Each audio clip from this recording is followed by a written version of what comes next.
Pamela Anderson was the embodiment of radiance, a portrait of sunlight molded by sea spray and longing. Her presence didn't just enter a room, it transformed it. Her movements carried a rhythm the world could not resist. When she sprinted along the scarlet horizon of Baywatch as C.J. Parker, breath itself seemed to hesitate. She wasn't merely a woman. She was the tempo of the 90s, living proof that allure and dignity could coexist within one heartbeat. From an obscure childhood in British Columbia to becoming one of the most photographed faces on Earth, Pamela rose not from privilege but from fire, hunger, and a quiet defiance that burned brighter than any camera flash. She made the tide her witness, the lens her confidant, and the globe her reflection. For a fleeting era, even the heavens bowed to her glow.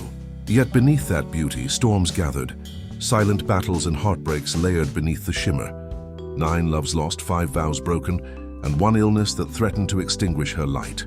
Now at 57, as peace beckons softly at her door, a quieter storm gathers again, one not seen, only felt.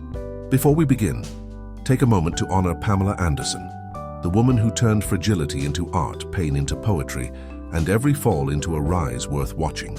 Comment 57 or write RIP Pamela Anderson to honor her. It is hard to fathom that a life once worshipped by the world began in such cold silence. Some souls are born beneath chandeliers. Hers emerged beneath a cracked roof, where rain never stopped falling. From her first breath, the universe whispered one truth, that beauty could bloom even from sorrow. Pamela Denise Anderson arrived on July 1, 1967, in Ladysmith, British Columbia, a fog-laced town where hope was a luxury. Her father, Barry, worked repairing furnaces, his hands burned raw by the winter grind. Her mother, Carol, waited tables by the docks, counting tips by candlelight to stretch one more week. They were young, exhausted, yet clinging to love as if it were the last warmth in a frozen room. Pamela was their first child, the promise of better days that rarely came. There was laughter, yes, but it lived beside anger that echoed through thin walls and nights when cold crept through every crack. In the long winters, frost grew inside the windows. Soup came from cans, blankets became shields, and silence became survival. She learned young that hunger didn't always mean food, that fear could wear the face of love. Home was not safety, it was endurance. When someone she trusted shattered that fragile peace, she lost something deeper than innocence. It left her wary, sleepless, afraid of shadows she couldn't name. Years later, she would write, "I forgave, but I never forgot." After that, her laughter softened into whispers. She began sleeping with the light on, not fearing the dark, but what waited inside it. Often she would press her small hand against a frost-covered window, watching her breath fade like proof she was still here. At school she ran fast, silent, strong, always escaping something unseen. Teachers saw shyness. They never saw the tremor beneath. Her clothes were second-hand, her pride stitched into every seam. Still, she never complained. Even in those grey years, she had one refuge, the sea. After class, she'd walk alone to the water's edge, her shoes sinking into the sand as she whispered dreams to the waves. The ocean, she would later say, was the only place that felt safe. It became her sanctuary, her unseen friend, the listener that never interrupted. When storms raged inside her home, the sea answered in calm. It promised that somewhere beyond this small town, the world could be kind. By the early 1980s, her parents were still together, though barely. Tempers flared, money vanished, and she learned to predict moods like weather. She became self-reliant, measuring love by silence and hope by endurance. By the time she graduated in 1985, she had packed more survival into her heart than most do in a lifetime. She gathered her few belongings, boarded a ferry to Vancouver, and left behind everything that hurt. She wasn't chasing fame, only space to breathe. The sea that had once carried her secrets now carried her away. When the ferry pulled from shore, Pamela stood on deck watching the coastline dissolve into mist. The cold bit her fingers, but freedom burned brighter. She had no plan, no savings, only a fragile light she refused to let die. The storms of childhood had shaped her, not into a victim, but into something far rarer, resilient grace. Vancouver greeted her with noise and neon and indifference. She rented a small room above a fish market, where the air smelled of salt and diesel. Nights were long. The heater rarely worked. Frost painted the window. Hunger whispered through thin walls, and loneliness became a familiar companion. She worked anywhere that would have her, cleaning gyms, folding towels, answering phones. When her pay ran short, She skipped dinner, drinking hot water to trick her stomach into silence. I was always cold, she'd recall, and I was always trying to be brave. Every no became another layer of armor. Men stared, women whispered. Some offered help with strings attached. Others mocked her for her beauty, calling it a weapon she didn't know how to use. They saw a body, she said, but I was building a future. Dignity became her currency. Poverty could strip everything except that. By 1988, she found steadier work at a fitness center, teaching aerobics by day, cleaning by night. She was exhausted but proud. Still, rejection shadowed her like a constant echo. Every reflection reminded her of that girl who once dreamed beside the ocean, a girl she refused to abandon. Then, in 1989, fate turned its head. One summer evening at a football game, she wore a bright blue Labatt's beer t-shirt. The camera found her face and the stadium erupted. That one flash, the unknown girl on the jumbotron, changed everything. Within days, calls flooded in. Among them, one from Hugh Hefner. He had seen her photo and sensed what the world had missed, not merely beauty, but resilience. Hefner invited her to Los Angeles, telling her she belonged somewhere bigger. She expected judgment. Instead, she found grace. He treated me like family, not fantasy, she said. The world painted him in myths, but to Pamela, he was the first man who saw her strength. He became mentor, protector, and father figure, the anchor she had never known. He once told her, "You'll be fine, kid. You've already survived worse." She carried those words like armor. He reminded her that beauty could be power, if it served purpose, not ego. Through Playboy, Pamela found not exploitation, but emancipation. "It made me feel strong," she would say later, "not ashamed." The girl who once counted coins for heat now stood beneath studio lights, her face framed by fame. But the glow carried weight. The same world that once ignored her now claimed her. Yet through it she understood. Survival had already made her extraordinary. Playboy opened the door to television, and in 1991 she joined Home Improvement. The crew saw decoration. Pamela saw opportunity. She memorized every line, arriving first, leaving last. "They thought I was just a pretty face," she said, "so I outworked them all."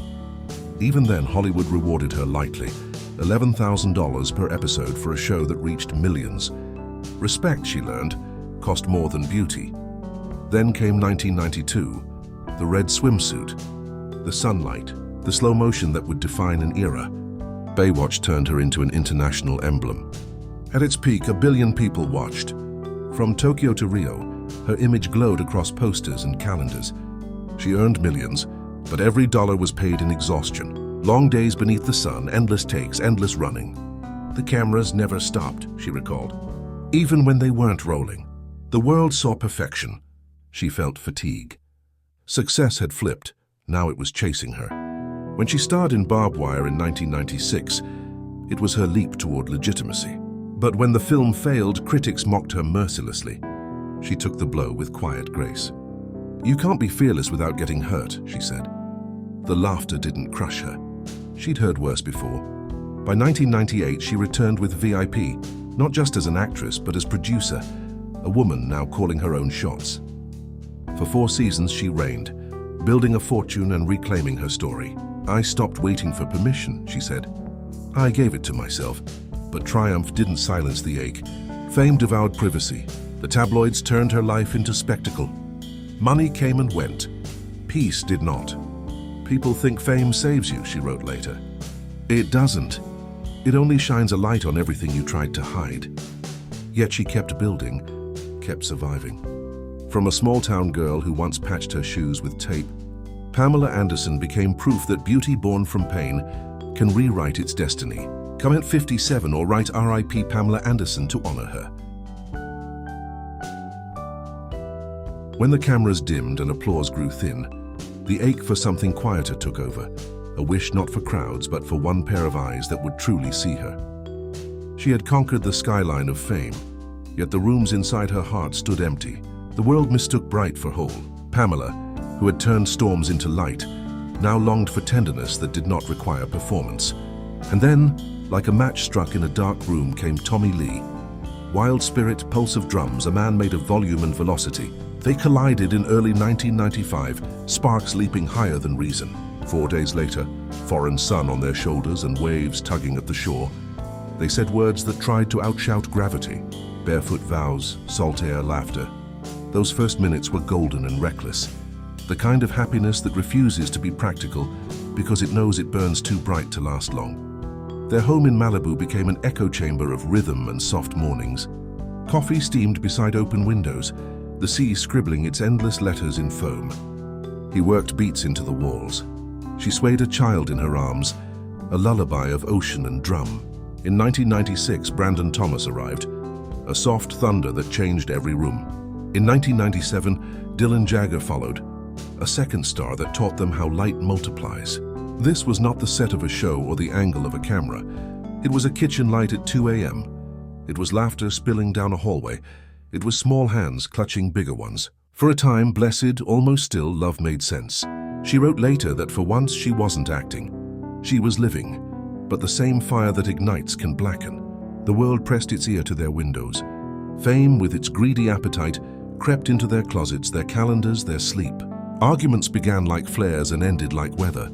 Some nights he didn't come home. Some mornings she woke with a tiredness that coffee could not touch.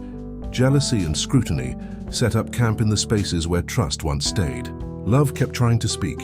Noise kept interrupting. And then, in a moment that split the narrative, anger crossed a line it could never uncross. She called for help because the boys needed safety more than she needed silence. Red and blue light spun against the white of the house, and a chapter ended with a car door closing. He faced the consequence of those minutes. She faced the long after. In that doorway, suns tucked against her, she understood that surviving love sometimes means leaving it. Letters came from distance, apologies, memories, promises folded inside promises. She read them, kept them, and learned the cruel geometry of words that arrived too late. The divorce was a soft knife.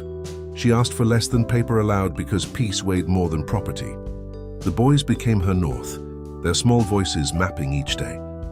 When they asked where their father was, she answered with gentleness and bedtime myths, saving the explanation for a world that would be kinder. And then, the theft. Not of jewels or cash, but of privacy, that last small country she had fought to protect. A private tape was stolen from their home and sold like spectacle. Phones rang, cameras swarmed. Strangers treated her life as currency. She pulled the curtains, held her children close, and tried to outbreathe the humiliation. "People stopped seeing me as a person," she would say. They saw story instead of body, rumor instead of skin. Grief sat beside her like an unwelcome guest who refused to leave. Yet even then, a stubborn light did not die. The tide kept coming. She kept rising. Years rounded the edges of fury. For the boy's sake, a truce grew, tentative, careful. She refused to weaponize words against him. And somewhere in the noise, he still called her true love, though truth had cost them both. Time filed the sharp bits to something almost tender. She held onto photographs kept in the quiet part of a drawer, the four of them at the edge of the sea, hair lifted by wind, a family briefly perfect. Sometimes long after midnight, she would dream again of drums echoing down the hall, of small feet on tile, of salt light beyond the windows. Morning would bring silence, the peace she had chosen, and the ache that peace sometimes carries. She had not outlived love. She had outlived what love had done to her. From the pieces, she built forgiveness, that brave architecture of the soul. Comment or write R.I.P. Tommy Lee to honor them. There are hearts that need thunder to feel alive, and hearts that need the hum of a quiet room. After long years of outpacing chaos, she wanted something gentle, laughter that healed instead of echoed. Then came Kid Rock, rough-edged and unexpectedly soft, quick with a grin that made old weight feel lighter. He made her remember how it felt to be young without being unguarded, fearless without being unaware. Their leap into marriage in the summer of 2006 felt like sunlight on open water, fast, blinding, and sincere. A white bikini and sailor hat, a yacht rocking on the Mediterranean, friends laughing, roses breathing perfume into the air. The scene looked like joy written in bright ink. For a brief, beautiful space, she felt the noise quiet down, as if the world itself had turned the volume knob toward mercy. Hope bloomed boldly. A new life seemed to be taking shape. But joy can be fragile. Sometimes it trembles under hands that only mean to hold it.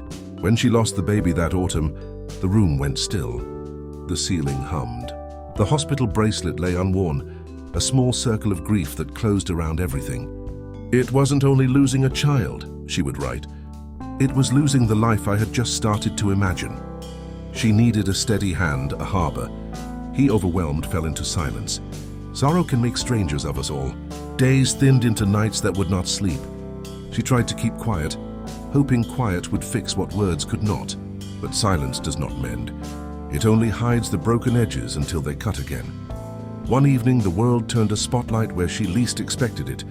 At the Borat premiere, a joke lit the theater and drew laughter that felt like a drift of knives.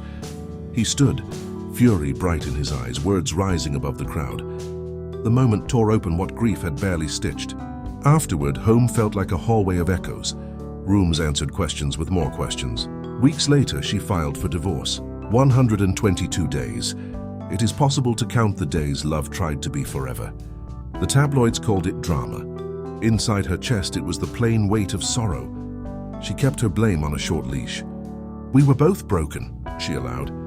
He needed stages. She needed stillness. They were fluent in different languages. She went back to the water that kept her honest and float practiced her heart, until it remembered how not to drown. Back to the same coast where vows were spoken, she let the tide carry the pieces only the ocean could hold without judgment. She did not chase the past. She watched it go like a boat leaving a wake that smoothed itself without asking. She learned that endings can be gentle when they refuse to be cruel. Comment or write RIP Kid Rock to honor them. Years passed with the hush of after-storm light. She lived for her boys and the quiet crafts of care. Notes tucked into pockets, dinners simple and warm, laughter at the end of long days. Fame dimmed by choice. Her pulse synced with tide and garden.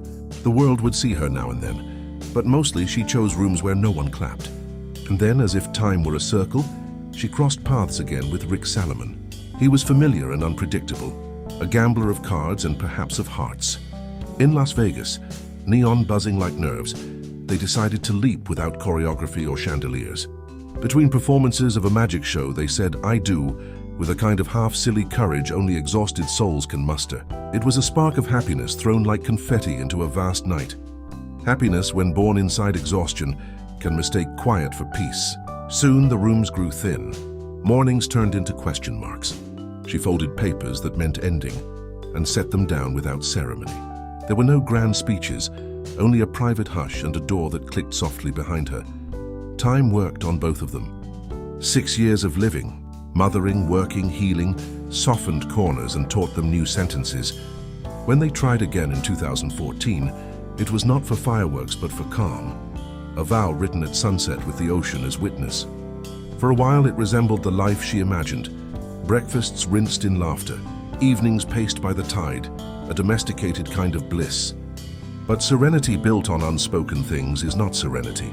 It is distance dressed as grace. In the early quiet of 2015, she packed a small suitcase and stepped into mourning before the sun could ask questions. Peace is better than chaos, she told the air, and the air agreed. No scandal, no shouting, just an ending that chose dignity. That evening, barefoot on Malibu sand, she let the tide keep what it wanted. Sometimes you return not to reclaim, but to release. Twice the ocean had carried Rick away. Twice she watched without chasing. She didn't feel small. She felt free. Comment or write RIP Rick Salomon to honor them. By the time the Côte d'Azur light found her face, warmth had learned how to linger. She had crossed 50 and discovered the dangerous sweetness of being unobserved. In Monaco, she met Adil Rami, a defender on the field, and, for a while, for her heart.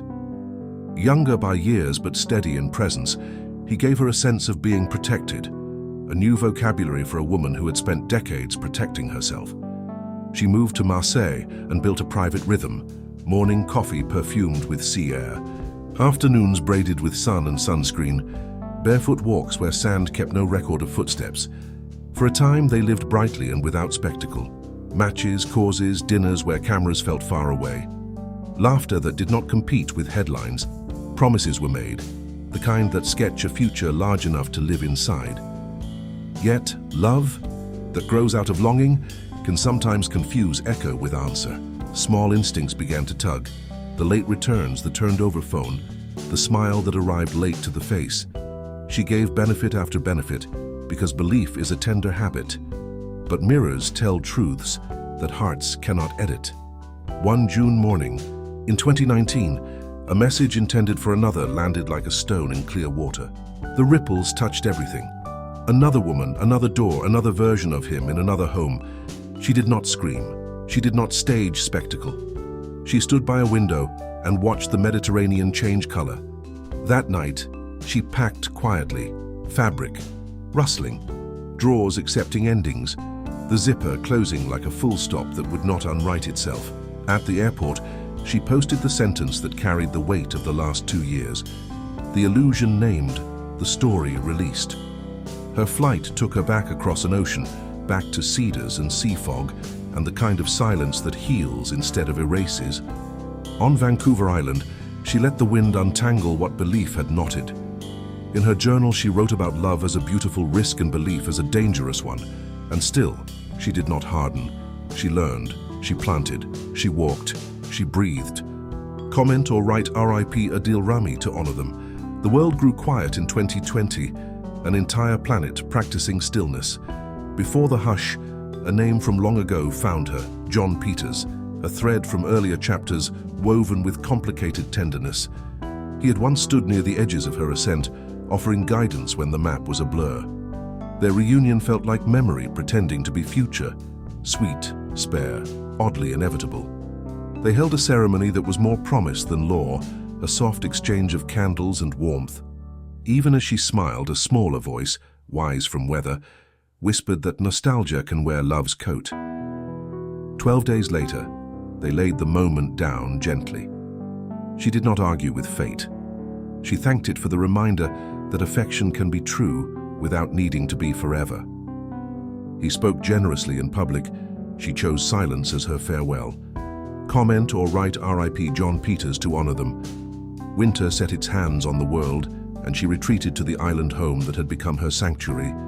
Among cedar and salt, she met steadiness in the shape of Dan Hayhurst, calloused hands, practical kindness, a presence more barn than ballroom. He fixed fences and fed dogs, hummed morning tunes and forgave burnt toast. He saw a woman who still laughed too loud on the good days and went quiet when tiredness carried too many names. Their love grew like moss, patient, soft, asking for little. On Christmas Eve 2020, they married in the winter hush of her backyard, woolen candles, snow and breath made visible. The world was locked, but they found a key in ordinary hours. Coffee at first light, rain writing messages on the glass, letters she penned to no one and everyone. But peace borrowed from someone else is not the same as peace grown inside your own chest. Gradually, the tenderness thinned into politeness, the days into rehearsals for goodbye. On a morning stitched with falling snow, she left her ring beside, a folded thank you, and stepped into a future that did not require explanation. No anger, no scandal, only two people who had done their best in a season designed for teaching. She walked the beach that night and felt the quiet as entirely hers, complete and simple in a way that fame had never been. Comment or write R.I.P. Dan Hayhurst to honor them. And always at the far edge of her story, like a steady lighthouse, stood the man who saw her before the world learned her name, Hugh Hefner. Not the caricature, not the costume, but the mentor who recognized presence where others saw only symmetry. He gave her the first platform, the first paycheck, the first sense of belonging with boundaries intact. When noise tried to unmake her, he mailed respect in bouquets and notes that reminded her to lift her head. She visited him not for parties, but for the quiet hours after the rooms emptied, when talk could travel across the fragile bridge between freedom and responsibility. When news of his passing reached her in 2017, she lit a candle by the sea and watched its flame tremble, then steady, like a heartbeat learning its pace again. In that light, she understood. What he had given her could not be buried. It lived, in every risk she dared, in every woman who learned to own her narrative without apology. Comment or write R.I.P. Hugh Hefner to honor them. Grief has its own language, and for Pamela it spoke softly through the loss of a friend who was more rebellion than fashion. Vivienne Westwood, fire-haired, fierce-minded, had once stood beside her at a charity event, Two women from different worlds who instantly recognized the same defiance. "You're wilder than they know," Vivian had whispered, and Pamela had laughed, hearing truth disguised as compliment. They bonded not through glamour but through conviction. Vivian's art screamed, Pamela's honesty whispered, yet both carried revolution in their skin.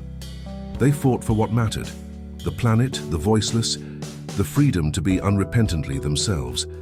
Vivian called her "my soft punk," a phrase Pamela wore like a crown made of silk and thorns. Together they marched for causes that rarely made headlines, spoke on stages that rarely paid, and believed that beauty was never enough unless it had purpose. To the world, Vivian was an icon of design. To Pamela, she was a teacher who proved that strength could wear kindness like perfume. "She gave me courage," Pamela once said, and reminded me that gentle doesn't mean weak. When the news broke in December 2022 that Vivian was gone, Pamela was in her kitchen watering the plants they'd once discussed over tea. The can slipped from her hands, spilling onto the tiles like the first tears she wouldn't let fall. The world felt quieter, smaller. She didn't rush to post tributes. Instead, she went barefoot into her garden, sat among the roses they'd planted together during Vivian's visit, and let the winter air press its cold hand against her grief. Later, she tied one of Vivian's scarves, faded tartan, soft with years of wear, around her wrist. "So she can still come with me," she said. It stayed there for months, a fabric memory that fluttered every time she reached for the sun. In losing Vivian, she lost the last mirror of her younger self, the reflection of the woman who refused to apologize for being seen. Yet even in death, Vivian's lessons remained stitched into her days. Rebellion, she realized, didn't always roar. Sometimes it whispered. It lived quietly in kindness, in the courage to forgive, in the choice to keep creating after the world stops watching. She didn't want to be remembered as a designer, Pamela wrote later. She wanted to be remembered as someone who tried you, and she was. Comment or write R.I.P. Vivian Westwood to honor her. For decades, Pamela fought every storm the world could conjure: scandal, heartbreak, judgment.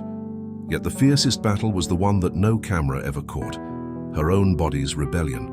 She remembered the sterile hum of the hospital room, the way the doctor's mouth kept moving, while her heartbeat drowned everything else. Hepatitis C, 3 words that rewrote her future. "You could have about 10 years, he said softly, as if the tone could lessen the sentence. She didn't cry. Not then. That night, after tucking her boys into bed, she sat on the floor beside them, whispering, "I'm going to be here. I promise." But promises made in fear weigh heavy. Every headache felt like a countdown, every moment of fatigue like a prophecy. Yet she refused to collapse beneath it. "If I only have 10 years, she wrote, "then I'll fill them with life." And she did. Through exhaustion, she smiled for cameras, hosted charity galas, filmed endless days under bright lights that disguised the dull ache in her bones. Behind closed doors, she lined bathroom counters with pills and vitamins and hope. She woke at night drenched in sweat, fighting for breath, telling herself not to be afraid in front of the boys. The world saw glamour. She felt gravity. But she endured. She always endured. Then, after years of living on borrowed time, science offered a miracle, a single daily pill that promised freedom. No needles, no dread, just a small capsule carrying possibility. She began the treatment quietly, telling almost no one. Each morning she swallowed it like prayer, then walked the cold beaches of Vancouver Island, whispering to the sea the way she had as a child. Months passed. Then the call came. "It's gone," her doctor said. "You're cured." She hung up, sank to her knees, and let tears fall for everything she had held back. "I'm free," she whispered to the air. "For the first time in my life, I'm free." But freedom, she discovered, wasn't only physical. The illness had carved deeper wounds, the invisible kind that silence breeds. Depression moved in quietly, not with thunder but with fog. Some mornings she couldn't leave bed. Others she walked through her house like a ghost of herself, smiling for strangers, vanishing for hours afterward. So she retreated, not into fame, but into stillness. Healing became ritual, planting seeds, feeding stray animals, listening to the wind argue with the trees. She wrote again, not scripts or interviews, but poems. She swam in icy water at dawn, baptizing herself back into living. "Peace," she said, "is my new luxury." And slowly life became soft again. The illness that once threatened to take her had instead returned her to herself. Maybe I wasn't dying, she said later. Maybe I was being reborn. Comment 58 or write RIP Pamela Anderson to honor her. Now at 58, Pamela's mornings rise quietly from the Pacific mist. She wakes before the gulls, yoga mat unfurled on the cedar porch that overlooks the water of her childhood. The tide hums the same song it once sang to a frightened little girl, only now she hums back. She writes by hand in a weathered journal, pages filled with gratitude, memories, and unfinished poems. Afterward, she walks barefoot through her rose garden, touching each petal like a prayer. The air smells of salt and soil. Here time does not chase, it lingers. Her mother, Carol, now elderly but still sharp-eyed, lives nearby. Each afternoon, Pamela visits with soup, warm bread, and new words. She once carried me, Pamela says softly. Now it's my turn. They sit by the window together, watching light move across the sea, the rhythm of waves sinking with breath. These small, unremarkable moments, tea, stories, shared silence, have become her miracles. The empire she built no longer glitters with excess. She sold the Malibu mansion that once symbolized arrival, $11.8 million of glass, ocean, and ghosts, and used it to buy back her grandmother's land on Vancouver Island. There she restored the old farmhouse surrounded by forest and tide. This land, she said, is where I remember who I am. Inside are no chandeliers or velvet drapes, only candles, books, and sunlight pooling across worn floors. Simplicity, once her dream, has finally become her life. The garage holds relics of another era, a Bentley, a vintage Cadillac, symbols of a life she no longer needs but cannot quite let go. Jewelry has mostly been given away. Only a single gold Cartier watch remains. It ticks softly on her wrist, a reminder that time is not an enemy but a teacher. I don't need diamonds, she once said. I have memories. Her face, bare of makeup, tells its own story, a map of storms weathered and survived. The once glossy image has softened into authenticity. Copper hair loose, linen dresses instead of gowns, garden soil beneath her nails. It's not reinvention, it's revelation. My face tells my story, she says, and I wouldn't erase a single line. Hollywood, that hungry machine, could not forget her. In 2023, she stepped back into its light on her own terms, releasing her memoir, Love, Pamela, and the Netflix documentary, Pamela, a love story.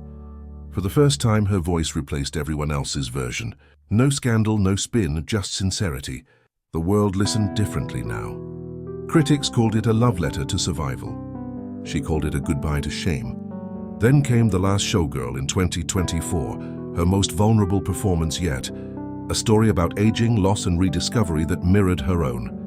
When her name appeared on the Golden Globe list, she cried softly beneath the stage lights, whispering, "Finally, I'm seen." Love, too, had rewritten itself in gentler ink. In 2025, she was seen walking through Central Park beside Liam Neeson. Two souls seasoned by loss, their laughter quiet, their connection unhurried. Neither confirmed anything, because peace doesn't need proof. Love at this age isn't fireworks, she once said. It's peace. Her sons, Brandon Thomas Lee, now 29, and Dylan Jagger Lee, 27, remain her truest legacy. Brandon, actor and producer, Dylan, musician and model. They visit her on the island, surfing in the chill Pacific, cooking by the fire, listening to the stories behind the scars. My sons, she says, are my greatest success. Everything else is decoration. Through her foundation, she still gives what she once needed: safety, compassion, and voice. Donations to animal sanctuaries, women's shelters, ocean preservation, speeches for those who feel unseen. I don't want a star, she said. I just want to leave the world kinder than I found it. Each day ends the same, handwritten letters on rough paper, sea air drifting through open windows, the faint pulse of waves returning home. She lives without artifice, without armor. Happiness, she told Vogue, is freedom from pretending. Pamela Anderson's life no longer belongs to gossip or glamour. It belongs to the quiet triumph of a woman who faced everything and chose grace anyway. She has become what time tried to take from her, whole, peaceful, unafraid. And as dusk lays its gold across the sea, she whispers what might as well be her final line. I have everything I ever needed. Peace. Purpose, and my boys, if her story moved you, if her resilience reminds you that broken beginnings can still lead to beautiful ends, take a breath for her now. Comment 58 or write RIP Pamela Anderson to honor her. When the news reached her across the sea that Hugh Hefner had left the world, Pamela sat by the window of her home, the grey Pacific glinting like mercury below the cliffs. She didn't rush to speak. She simply breathed, remembering the day she first walked into his mansion, a frightened young woman still smelling of rain and cold ferry air. He had smiled not like a man appraising beauty, but like one recognizing a kindred spirit. "You have presence," he had told her, a phrase that would become prophecy. Years later, when everyone else saw her as a spectacle, he saw her as a person. In a world that wanted to possess her, he had told her to own herself. It wasn't romance, it was recognition. He had been the first to tell her that her strength was her beauty, not the other way around. And so when the world called him controversial, she called him kind. The last time she saw him, his voice was soft, his laughter slower. She had leaned over to hug him, whispering thank you into his shoulder. After his passing, she posted 2 words beneath their old photo: "Goodbye, friend." That night she carried a candle to the shoreline and let its light dance in the wind. The flame bent but never broke, shimmering like a heartbeat remembering how to be steady. She realized then that he hadn't left at all. His faith in her lived on, burning quiet, invisible, eternal. Comment or write RIP Hugh Hefner to honor him. Loss, she discovered, changes shape but never disappears. The world kept asking her for more stories, more headlines, but grief had other plans. Then came another silence. Vivienne Westwood was gone.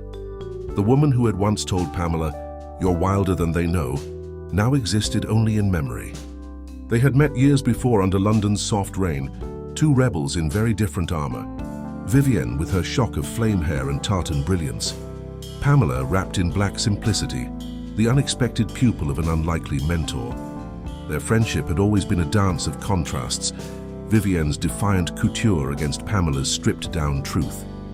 They fought for the same causes: the planet, compassion, freedom without apology. Vivienne had named her "my soft punk," and Pamela had carried that phrase like a secret blessing. It meant she could be fierce without cruelty, gentle without surrender. When the news came in December 2022, Pamela didn't post or cry in public. Instead, she wandered to her garden, slippers wet with dew, and sat among the roses they'd planted together. She could almost hear Vivienne's laughter in the rustle of leaves, see her courage in the wild curve of the stems. Later, she tied one of Vivienne's scarves, a faded plaid worn soft by years around her wrist. "So she can come with me," she whispered. For months it stayed there, a small rebellion in fabric form. Every time she reached out to water her plants or write a line of poetry, the scarf fluttered, reminding her of the woman who had taught her that rebellion wasn't destruction, it was creation. She wanted to change the world, Pamela said softly. And she did, just by being brave enough to care. Comment or write RIP Vivienne Westwood to honor her. There had been fame, fortune and fire, but Pamela's greatest battle came without witnesses. It began in a sterile white room with the doctor's quiet words, "Hepatitis C." She remembered the hum of the fluorescent lights more than his tone. "You could have 10 years, he said, and her world tilted. She didn't cry. She'd cried enough in other lives. That night, after her sons had drifted to sleep, she sat on the floor by their beds, fingers tracing the air like she could draw them a future. "I'll be here," she whispered. Though she wasn't sure she could keep the promise, for years she lived with that ticking inside her blood. She filmed through exhaustion, smiled through pain, laughed through the shadows of fear.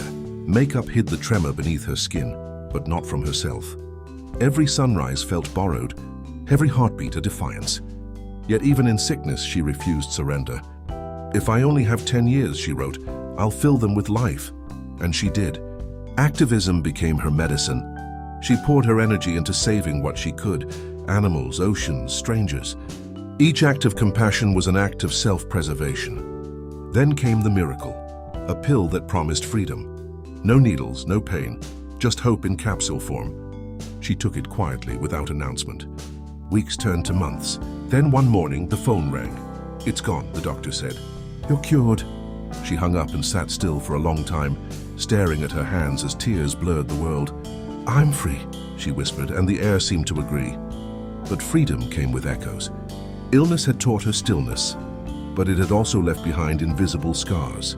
Depression arrived without permission, silent as a fog. Some mornings she couldn't rise.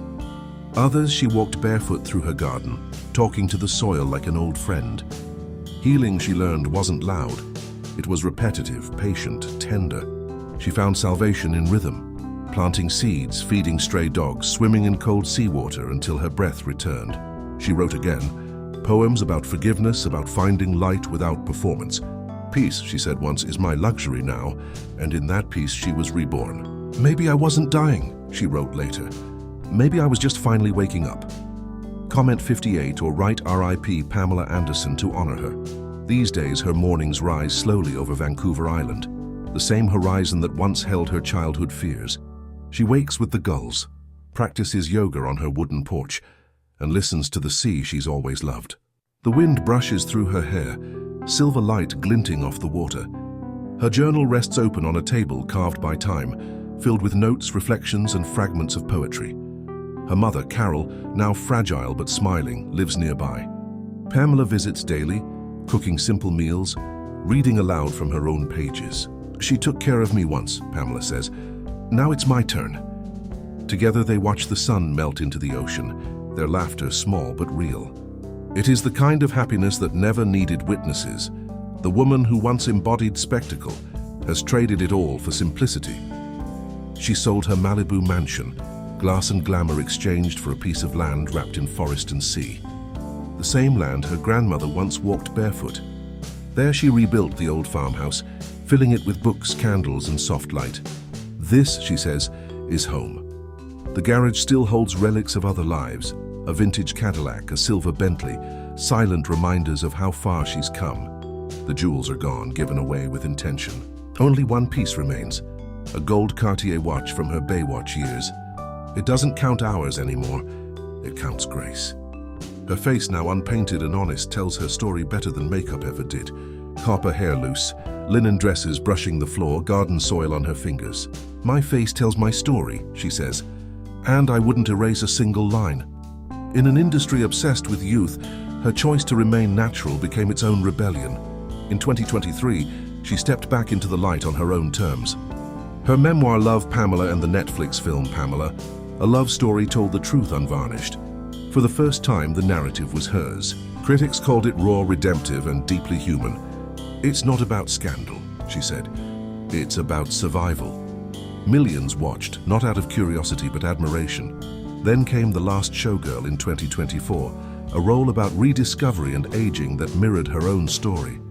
When she received her first Golden Globe nomination, tears shimmered in her eyes. Finally, she said, I'm seen.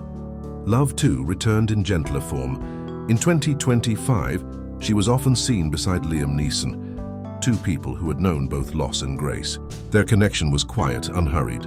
Love at this age, she told a friend, isn't fireworks. It's peace.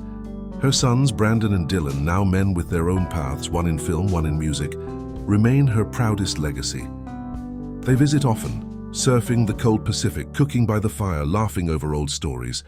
My boys, she says, are my greatest success. Everything else is decoration. Through her foundation, she continues to give, millions donated to protect oceans, animals, and the vulnerable. I don't want statues, she said once. I just want to leave the world kinder than I found it. Each night ends the same. Handwritten notes, waves against the shore, the scent of roses and sea salt. Happiness, she told Vogue, is freedom from pretending. Pamela Anderson is no longer chasing the world. The world is quietly catching up to her. The girl who once ran along California beaches now walks her own shoreline, slower, steadier, luminous still. And as the sun sinks behind her island, she whispers to the wind, I have everything I ever needed, peace, purpose, and my boys. If her story has touched you, if her strength reminds you that no fall is final, give light back to her name. Comment 58 or write RIP Pamela Anderson to honor her. Time, in its softest disguise, became Pamela's final companion. The tides that once carried her youth now brought her peace, and the wind that had howled through her chaos now hummed a lullaby across the pines. Vancouver Island held her gently, as if recognizing her journey, every wound, every triumph, every whispered promise to herself. The same ocean that witnessed her pain now kept her secrets, and every sunrise seemed to say, "You made it." Her mornings began with breath, not obligation. The wooden porch creaked beneath her as she moved through the quiet choreography of yoga. Her silhouette cut against a horizon still wet with mist. The sea remained her lifelong mirror, reflecting both the girl who ran from pain and the woman who finally forgave it. Afterward, she wrote in looping handwriting on the same worn pages she'd been filling for years. Some entries were poems, others were prayers disguised as gratitude lists. She no longer wrote for the world. She wrote for the rhythm of being alive. Her home, modest but holy in its simplicity, echoed with the sounds of soft music, clinking teacups and the laughter of her dogs chasing each other through the hall. She filled the rooms with things that mattered: plants thriving in sunlight, family photos aged into sepia calm, shelves lined with books about philosophy, kindness, and the sea. The woman who once lived in headlines had traded spotlights for candlelight, applause for quiet grace. Sometimes her sons came home. Brandon, carrying the aura of a producer who had inherited his mother's persistence, and Dylan with the easy charm of a musician who understood that art is another word for survival. They cooked together, told old stories, laughed about her wild years and his father's chaos, and somewhere between the laughter and the pauses, they healed. She would watch them surf the grey Pacific, their figures dark against the foam, and smile, the kind of smile that only mothers who have fought for tomorrow can wear. "My boys," she'd say, "are the proof that I got something right." At dusk, she often walked the shoreline barefoot, the chill sand reminding her that even beauty can be cold sometimes. She would stop where the waves curled at her feet and close her eyes, letting the salt sting her lips. "The sea still knows my name," she once wrote. Perhaps it always had. It had watched her grow from frightened child to global symbol, from icon to outcast, from star to survivor. And now it watched her simply be. No longer running, no longer performing, Pamela no longer feared the past. She carried it like weather, inevitable, instructive, forgiven. Her love stories no longer haunted her. They had turned into chapters she could read without pain. Tommy Lee's fire, Kid Rock's laughter, Rick's cycles of return, Adil's illusion of safety, John's nostalgia, Dan's quiet attempts at peace, all of them were part of a longer poem about searching. She did not regret them. "Each love taught me something," she said, "and each goodbye made room for truth." Her greatest lesson wasn't how to stay in love, it was how to stay herself. In a world that sold her body before it knew her soul, she had learned to repossess both. "The world saw a fantasy," she once wrote, "but the woman they imagined never existed. The real me was always just trying to come home." And now, in the slow rhythm of waves, she finally had. The land she'd bought back, 6 acres of memory, had become more than property. It was her resurrection ground. She rebuilt her grandmother's old farmhouse, restoring the wooden beams, planting wild roses that wound through the porch, and letting the smell of cedar and earth fill every breath. The house was filled not with artifice, but authenticity. "This," she told visitors, "is the kind of beauty you can't buy." Even Hollywood, that insatiable machine, had finally softened toward her. When The Last Showgirl premiered, critics wrote about vulnerability and craft instead of scandal and skin. For the first time, her art was enough. She attended the ceremony in a simple cream gown, no diamonds, no elaborate makeup, just her. When her name was announced as a nominee, she placed her hand over her heart and whispered, "See me now." The applause that followed didn't feel like validation. It felt like understanding, and somewhere backstage she smiled, knowing she had waited 30 years for that sound. Fame had once been her cage. Now it was a ghost she could nod to kindly as it passed. In interviews, she spoke softly about her life. "I'm not chasing redemption," she said. "I'm living it." The world hungry for confession instead received grace. She had learned to speak from stillness, her words patient, deliberate, like waves touching shore and retreating with care. Liam Neeson remained a quiet figure in her new chapter. Friends described them walking in Central Park, coats buttoned against the cold, laughter hovering like smoke. They never confirmed romance. There was nothing to confirm. Connection at their age didn't need labels. It needed calm. "Love now," she told a journalist, "feels like exhaling." Whether it was companionship or simply understanding, it was enough. The Pamela Anderson Foundation continued its silent work. Wildlife sanctuaries received funding. Shelters found beds for women escaping harm. Campaigns against ocean pollution carried her name but not her face. She no longer needed recognition. If kindness needs applause, she said, it isn't kindness. Her activism had matured from loud protest to quiet sustenance. She had stopped trying to change the world through spectacle and started changing it through persistence. She often said her favorite moment of every day was dusk, when sunlight folded over the water and shadows softened. She'd light candles in her kitchen, play an old vinyl record and hum. The sound was imperfect, human, whole. Outside, the tide would rise, brushing the edges of her garden where the roses leaned toward the sea. Sometimes she still thought of Vivian, of Hef, of the people who had left before her. She would whisper to them through the breeze, not in sorrow but in gratitude. Thank you, she'd say, for believing in me when I forgot how. Her journals filled faster now. Poetry, sketches, half-remembered dreams and prayers for her sons.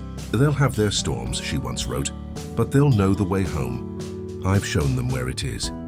On certain mornings, she would wake before dawn, wrap herself in a shawl and walk to the cliffs overlooking the water. She'd stand there as the first light cracked the horizon, her breath visible in the cold air. Birds would rise in silhouette, and the sea, endless and old, would whisper its eternal refrain, begin again. It was here that she felt closest to everything she'd ever lost and everything she'd ever become. The girl, the icon, the wife, the mother, the survivor, they all stood together in the salt air, holding hands inside her heart. She no longer needed to run. The story had already arrived where it was meant to. Pamela Anderson, the woman who once ran down beaches as the world held its breath, now walked quietly through her own peace. The same sun that once spotlighted her body now blessed her spirit.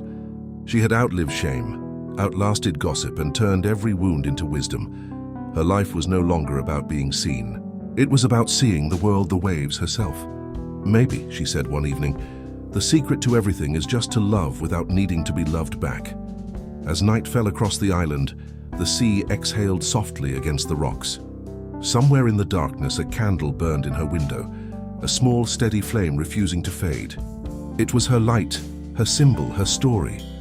If her journey has moved you, if her endurance, her courage, her forgiveness remind you that survival can be beautiful, then let your heart whisper back to hers. Comment 58 or write R.I.P. Pamela Anderson to honor her. Hi. The evening light on Vancouver Island had a tenderness that felt earned.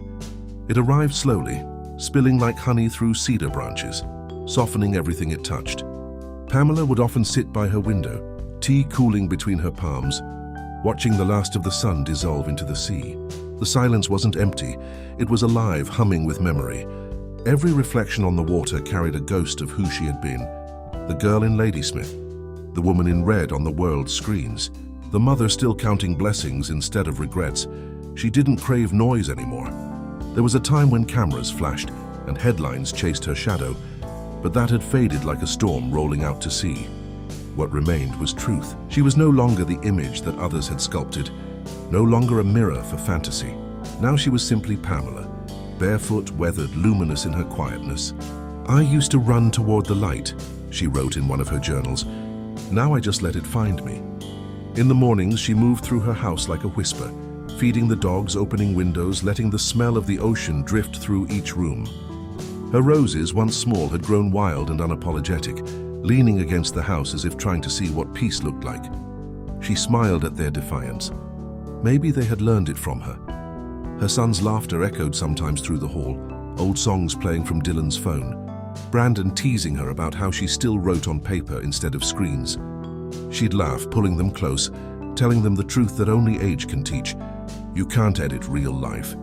They rolled their eyes, but she saw the respect behind the grin. You're the reason we know what strength looks like, Brandon once said, his voice quiet as the tide. And in that moment, every struggle, every heartbreak, every sleepless night had meaning.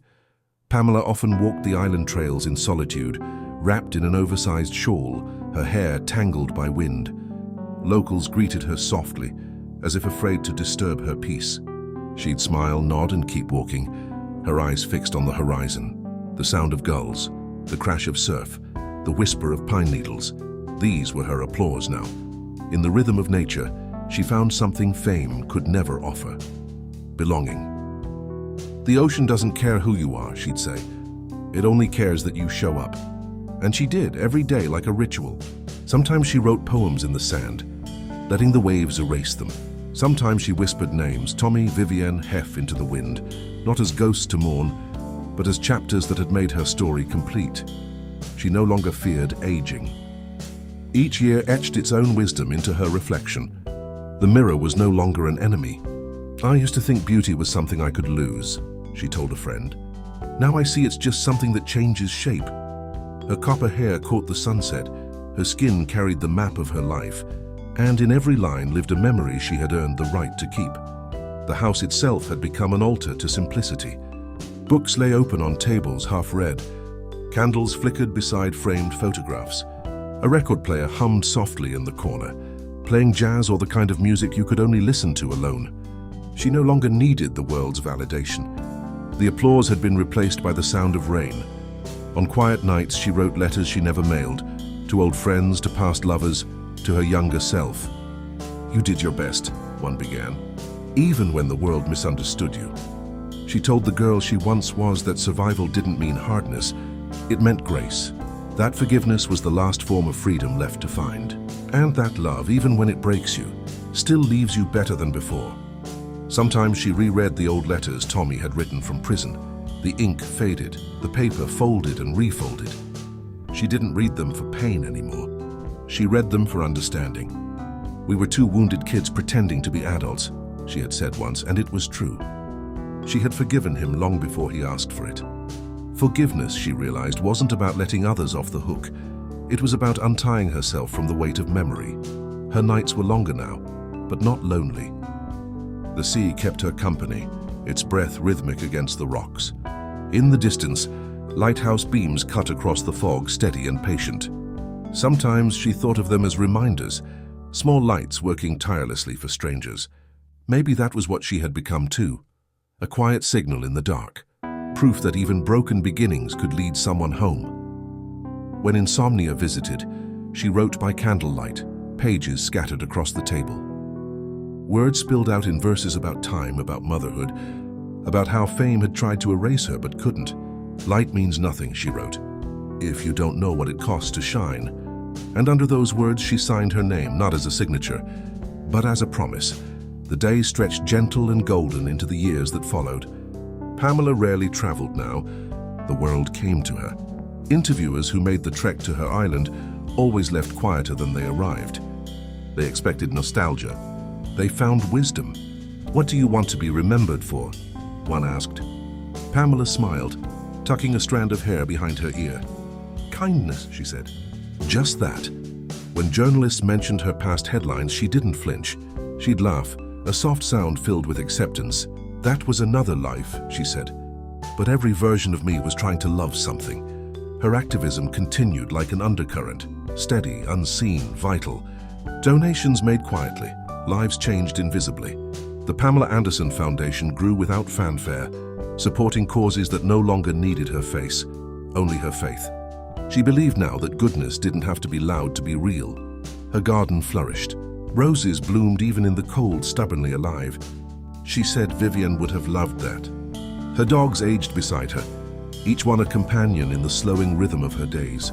"They don't ask for anything but presence," she told her sons once. That's how love should be. Sometimes she visited the old shoreline of Malibu in her mind, the golden coast where she had once run toward cameras, laughter echoing through a haze of salt and ambition. That girl had wanted to be seen. This woman wanted to see. She realized, perhaps too late and just in time, that the truest form of beauty is peace. The nights on the island came earlier now, stars falling into the dark water like promises kept. Pamela would sit by her window until the candlelight grew low, whispering her gratitude to the waves, for her children, her second chances, her body that healed, her heart that never stopped trying. "I've had everything," she said once, "and I've lost everything. But I've never lost myself." And so the woman who once ran across beaches in red, who had been idolized, criticized, and misunderstood, became something rarer than fame. She became free. Her story wasn't tragedy or triumph. It was transformation. When dawn returned, The light found her again, quiet and steady, and the sea kept whispering what it had whispered all her life. Begin again. Comment 58 or write RIP Pamela Anderson to honor her.